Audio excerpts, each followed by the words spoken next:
ছাপনা high মাদ্রাসা স্কুলের পরিচালন কমিটির ভোটের মনোনয়ন জমা করে তৃণমূল সমর্থিত 6 অভিভাবক প্রতিনিধি। মনোনয়ন জমা দেওয়ার আজকে শেষ দিন ছিল। বিরোধীদের কেউ মনোনয়ন জমা দিতে না আসায় তৃণমূলের 6 প্রার্থীর জয় শুধু সময়ের অপেক্ষা। তৃণমূলের বক্তব্য, বিরোধীরা কোনো প্রার্থী দিতে না পারায় তৃণমূল জয়লাভ শুধু সময়ের অপেক্ষা। এই মনোনয়নকে কেন্দ্র করে তৃণমূল কংগ্রেসের নেতা দেবরাজ চক্রবর্তী, ব্লক সভাপতি প্রবীর কর সহ রাজারহাটের সমস্ত নেতৃত্বই উপস্থিত ছিলেন। তৃণমূলের 6 প্রার্থী রহমান মোল্লা, মনিরুল গাজী, আকরাম আলী মোল্লা, আতিয়ার রহমান গাজী, রুহুল আমিন মিদ্দে, করিমা বিবি, আলাউদ্দিন মোল্লাকে মালা পরিয়ে বরণ করা হয়। মাদ্রাসা ভোট নমিনেশন পর্ব পুরোটাই পরিচালনা করেন উপপ্রধান টুটুন গাজী এবং তৃণমূল নেতা জহিরুল হাজরা। এর আগেও এই স্কুলের সভাপতির পদ সামলেছেন জহিরুল হাজরা। কাজ করছি মমতাদির উন্নয়ন নিয়ে আমরা মানুষ ধরে ধরে গেছি। ওরা প্রার্থী খুঁজে পায়নি, ওরা বহু চেষ্টা করেছে, কেউ দাঁড়াতে চায়নি। তারা যদি মাঠে না থাকে, তারা যদি না স্কুলে আছে, তা পরীক্ষা দিতে কী করে দেবে? ওই জন্য 5 বছর ওরা পরীক্ষা দেয়নি, ওরা স্কুলে আসতে পারে, স্কুলে আসলে পরীক্ষা দিতে পারেনি, যার কারণে ওরা ফেল করেছে। ওরা বহু চেষ্টা করেছিল প্রার্থী জোগাড় করার, করতে পারি। তারা যদি না দিতে পারে, আমরা তো জোর করে কাউকে প্রার্থী করাতে পারি না। তার কারণে আমরা জিতেছি। আমরা উন্নয়নের কাজ নিয়ে এগিয়ে যাবো। 5 বছর আগে উন্নয়নের কাজ হয়েছিল, আরও 5 বছর ভালো কাজ হবে। প্রার্থীদের বলবো টাইম মতো স্কুলে সবাইকে দেখার জন্য। আমরা যেভাবে উন্নয়ন করতে ম্যাচ, অভিষেক থেকে রমতা ম্যাচ, আমরা দিদির নেতৃত্বে চলি। দিদি লাস্ট কথা, কেউ কোনো হিরো না, আমরা দলের কর্মী।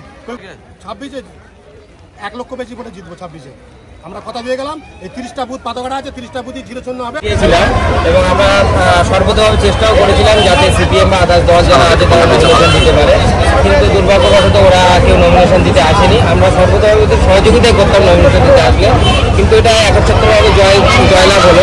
যদিও ভালো লাগছে, একটু খাটনি আমাদের কমে গেল, কিন্তু আমরা সামনে বিধানসভা ইলেকশনের আগে আমরা একটু নির্বাচন করতে চেয়েছিলাম, এটা করতে পারেনি। দেখা যাক আগামীতে যদি ওরা প্রতিদ্বন্দ্বিতা করতে আসে, আমরা সর্বতভাবে করছি।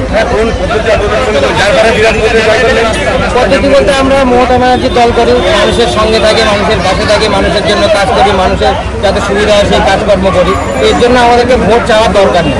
আমরা গিয়ে দাঁড়ালেই যে আমরা আমাদের প্রার্থী এই নাম আছে, অটোমেটিক ভোট এখানে চলে আসে। তো এই নিয়ে ভোট নিয়ে আমরা চিন্তা করি না, আমরা বিনা প্রতিদ্বন্দ্বিতা জয়লাভ করি। আমরা তো চাইনি বিনা প্রতিদ্বন্দ্বিতা, আমরা চেয়েছিলাম প্রতিদ্বন্দ্বিতা হোক, বিরোধীরা মাঠে থাকুক, কিন্তু তারা এত ভয় পেয়ে গেছে, তারা সামনে আসতে ভয় পায়। কারণ আজকে লড়াই, আজকে সকাল থেকে বসে আছি, গেট খোলা, 11টা থেকে গেট খোলা। তারা ইচ্ছে করে নমিনেশন দিয়ে যেতে পারত, কিন্তু কেউ আসেনি। তারা হলো কীভাবে আসবে? মানুষের কাছে ভোট চাইতে যাওয়ার নেই। মানে যেভাবে ছাপনা হাই মাদ্রাসার উন্নয়ন হয়েছে বিগত দিনে আমাদের, তারপরে কাজের কোনো প্রশ্ন নেই যে কোনো প্রশ্ন তোলার। তার জন্য তার মুখ নেই, কি বলে কাজ চাইবে, ভোট চাইবে। এবং আগামী দিনে আমাদের জিতলো, আমাদের যারা 6 জন জিতলেন, তার জন্য মহিলা আছেন, তাদের আমরা চাইবো এই উন্নয়ন আরও বেশি করে হবে। হাই মাদ্রাসা পাথরঘাটার একটা উন্নয়নের একটা জায়গা হয়ে গেল, আরও বেশি করে উন্নয়ন করবে এবং সমস্ত মানুষের সহযোগিতা যেরকম পেয়েছে, আমরাও তা পাথরঘাটা অঞ্চলের মানুষের সহযোগিতা নিয়ে উন্নয়ন হবে স্কুলে।